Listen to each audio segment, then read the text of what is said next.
Hello dear friends, how are you. This is lecture number 10। आज हमारा lecture जो है गार्जियन एंड वार्ड्स एक्ट 1890 के अंदर लेक्चर नंबर 10 है। जो हमारा चैप्टर चल रहा था, चैप्टर नंबर 3, जो चैप्टर था हमारे पास duties, rights and liabilities of a guardian. के गार्जियन की क्या ड्यूटीज़ होगी, क्या उनके राइट्स होंगे और उनकी क्या लायबिलिटीज़ होगी। ठीक है, उसके अंदर आज हम डिस्कस करेंगे guardian of the persons. Guardian of the persons जिसके अंदर सेक्शंस हैं हमारे पास 24 से लेकर 26 तक। तो आइए पहले हम सेक्शन डिस्कस कर लेते हैं। 24 सेक्शन बात करता है हमारे पास 24 duties of guardian of the person.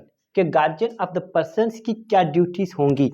ठीक है, guardian of the person of ward is charge with the custody of the ward. ठीक है, जो भी गार्जियन ऑफ द पर्सन जो होगा ना, ठीक है, उसको बच्चे की जो है ना कस्टडी दी जाएगी। अरे बस बच्चे की जिसको कस्टडी दी जाती है। And must look to his support, उसको सहारा देना ही देना है। ठीक है, उसके काम उसको आना है। ठीक है, आ रही बात समझ में। हेल्थ, उसकी सेहत का ख्याल रखना है। एजुकेशन एंड एजुकेशन, और उसकी तालीम का भी उसको ख्याल रखना है। मतलब हर तरह उसको सपोर्ट करना है।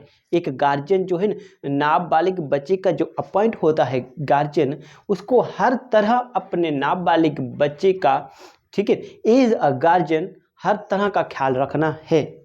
In such other matters is the law to which the ward is subject requires, और कानून के मुताबिक उसको जो भी ज़रूरियात हों, ठीक है, आ रही बात समझे, अदर मैटर्स, और दूसरे मामलात के अंदर जो भी ज़रूरियात हों उनकी वो गार्जियन पूरी करेगा। यहाँ तक बात क्लियर है। ठीक है, ये हो गया हमारे पास सेक्शन नंबर 24। सेक्शन नंबर 25 क्या बात करता है। सेक्शन नंबर 25 बात करता है title of guardian to custody of ward. Title of guardian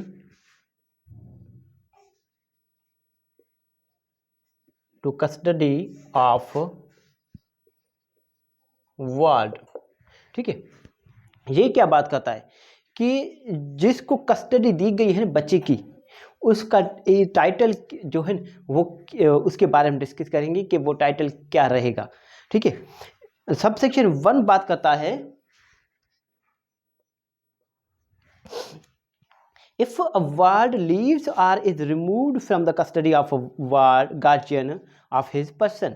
मतलब यहाँ पर हम सिर्फ बात कर रहे हैं किसकी, ये बात करता है हमारे पास ये जो आर्टिकल्स हमारे पास सेक्शंस हैं गार्जियन ऑफ द पर्सन्स, मतलब 24 से लेकर 26 तक सिर्फ और सिर्फ पर्सन के बारे में बात करते हैं।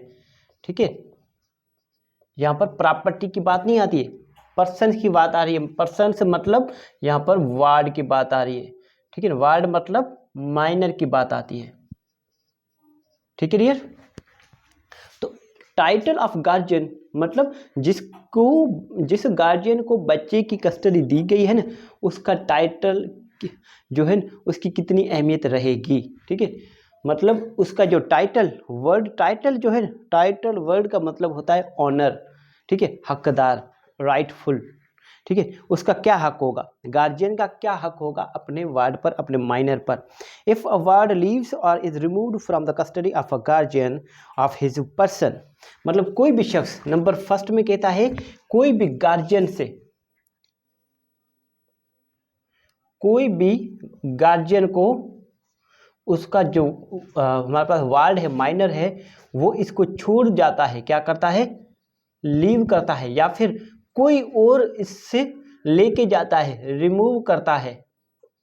ठीक है, तो उन सूरतों में क्या होगा, the court if it is of opinion that it will be for the welfare of the ward, अगर कोर्ट जो है ना वो बच्चे की भलाई समझे, जो वार्ड है, माइनर है, उसकी भलाई समझे, उसकी बेहतरी के लिए समझे, ठीक है, सेटिस्फाई हो जाए, ठीक है, to return to the custody of the guardian, ठीक है, कि बच्चे को जो है ना अपने असल का जो गार्जियन है उसके पास वापस कर दिया जाए। ठीक है, may make an order for his return and for the purpose of enforcing the order may cause the ward to be arrested, ठीक है। और एक हमारे पास आर्डर भी पास कर सकती है कोर्ट कि इस बच्चे को जो है असल गार्जियन के पास जो है वो रिटर्न किया जाए। और इस आर्डर को इन्फोर्स करने के लिए, क्या करने के लिए, इन्फोर्स करने के लिए, इसको मतलब इस पर अमल दरामद करवाने के लिए वो जो वार्ड है, माइनर है, ठीक है, फॉर एग्जाम्पल माइनर अपनी खुशी से किसी मतलब छोड़ के गया है या फिर किसी कोई भी उसको लेके गया है, तो इसको गिरफ्तार करके भी कोर्ट में पेश किया जाएगा और गार्जियन के हवाले किया जाएगा, अरेस्ट करके। यहाँ तक बात करिए, बहुत सिंपल है। And to be delivered into custody of the guardian, और जो असल गार्जियन है उसके हवाले किया जाएगा। गिरफ्तार करके भी अगर नहीं आ रहा इज्जत में, तो फिर उसको जो है ना ज़बरदस्ती जो है घर से उठाकर लाकर कोर्ट में पेश करवा के उसको जो है ना गार्जियन के हवाले करवाया जाएगा। यहाँ तक बात क्लियर है। सब सेक्शन 2 क्या बात करता है? सब सेक्शन 2 बात करता है, for the purpose of the arresting the ward the court may exercise the powers conferred on a magistrate of the first class by section 100 of the Code of Criminal Procedure 1898।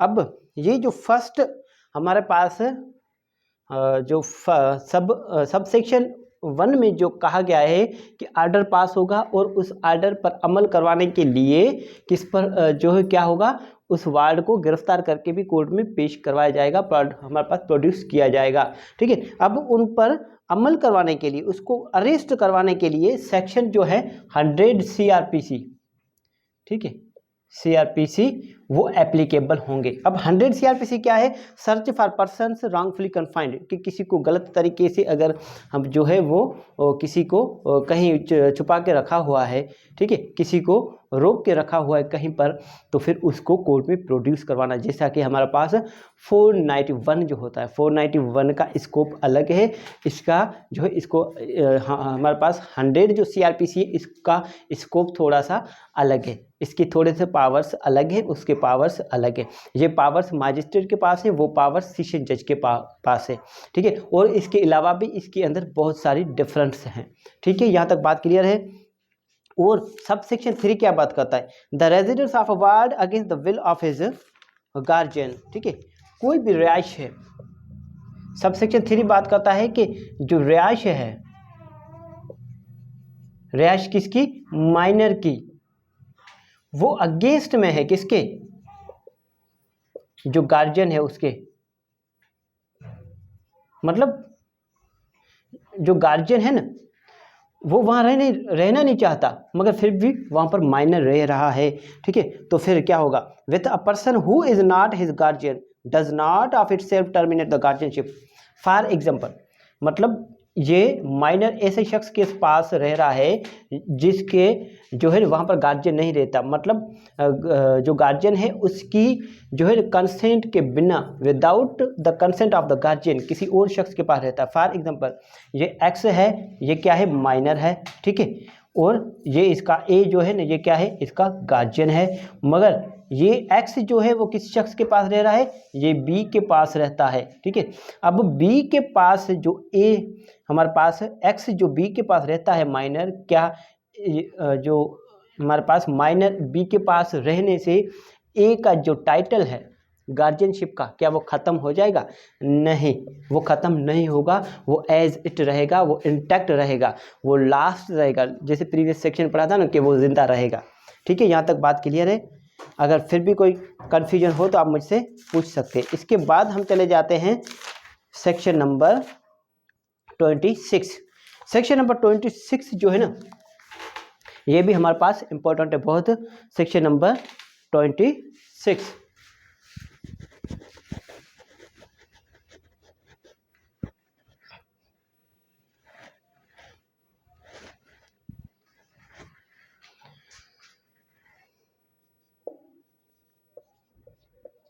Section number 26 बात करता है removal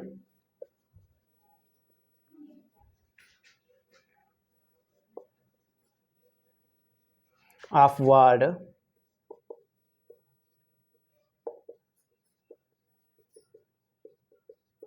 from jurisdiction ठीक है, मतलब जो ward है ना, जो माइनर है, उसको जो जुरिस्डिक्शन है कोर्ट की, उस जुरिस्डिक्शन से जो है रिमूव करना, वहाँ से लेकर कहीं और चले जाना।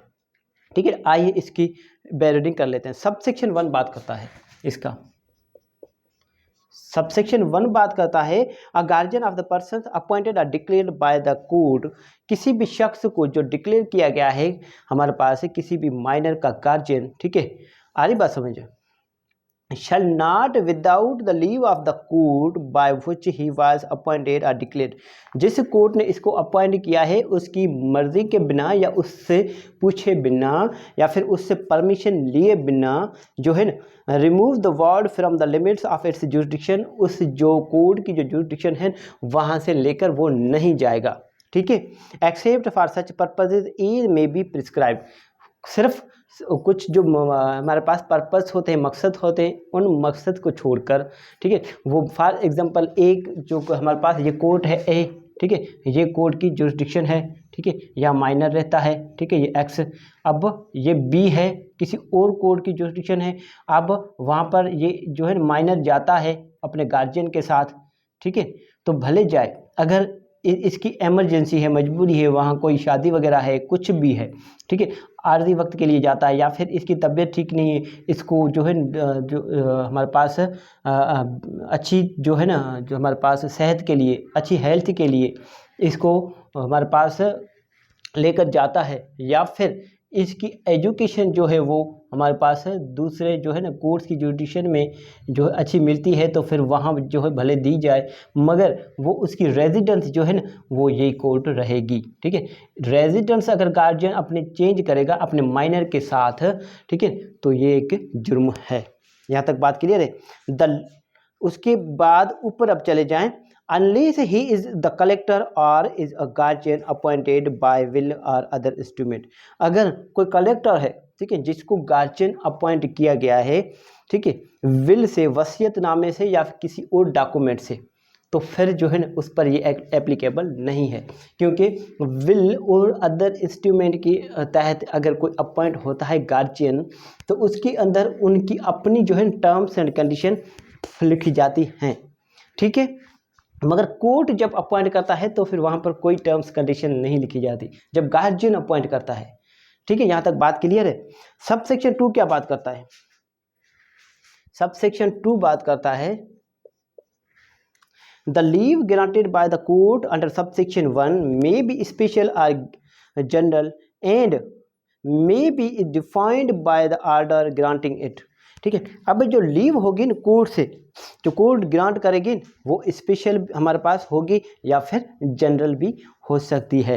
ठीक है, जो कि आर्डर जो अगर लीव कोर्ट देती है तो फिर वो आर्डर के अंदर वो जो है ना हमारे पास स्पेशल लीव लिखेगी या फिर जनरल लीव लिखेगी, मगर उसको डिफाइन करेगी कि ये लीव क्यों दी जा रही है, ये कोर्ट की ड्यूटी है। ठीक है, यहाँ तक बात क्लियर है। अगर सब सेक्शन 1 की वायोलेशन होती है, अगर वो रिमूव करता है बच्चे को, तो फिर क्या होगी, इसको सिविल जेल होगी। क्या होगी? इसको सिविल जेल। अब काफ़ी स्टूडेंट्स ने पूछा मुझे, सर आपने जो डिस्कस किया सिविल जेल के बारे में, सिविल जेल क्या होती है? अब जेल तो जेल होती है, एक जेल होती है क्रिमिनल जेल, ठीक है, एक होती है civil jail. Criminal jail means criminal civil prison, ठीक है, और हमारे पास क्रिमिनल प्रिजन। ठीक है, सिविल जेल मतलब ये जो क्रिमिनल जेल है उनसे उन्हीं के अंदर ही होगी, मगर वहाँ पर बहुत ही जो है हमारे पास है नॉर्मल एटमॉस्फेयर होगा। ठीक है, जैसा कि हम घर में होते हैं वैसे ही, क्योंकि इन्होंने कोई भी ऑफेंस नहीं किया है। ठीक है, इन्होंने कोर्ट की जो है ना वो कंट्यूमेसी की है, तो फिर इसको फिलहाल यहाँ पर रखा जाएगा, और जब ये बॉन्ड वगैरह श्योरिटी वगैरह देंगे, ठीक है, तो इनको वहाँ से रिलीज़ किया जाएगा। अब सिविल जेल कौन से सेक्शन के तहत जाएंगे? ये सेक्शन जाएंगे section number 44 of guardian and wards act of this act. ये भी सही है, दिस एक्ट। ठीक है, इस एक्ट के तहत इसको जो है ना वो जेल भी भेजा जा सकता है। कितने महीने तक? 6 महीने तक। इनको 6 महीने तक जेल भी हो सकती है उस गार्जियन को, कि आपने हमसे पूछे बिना कैसे इसकी जो रिहाइश तब्दील कर दी।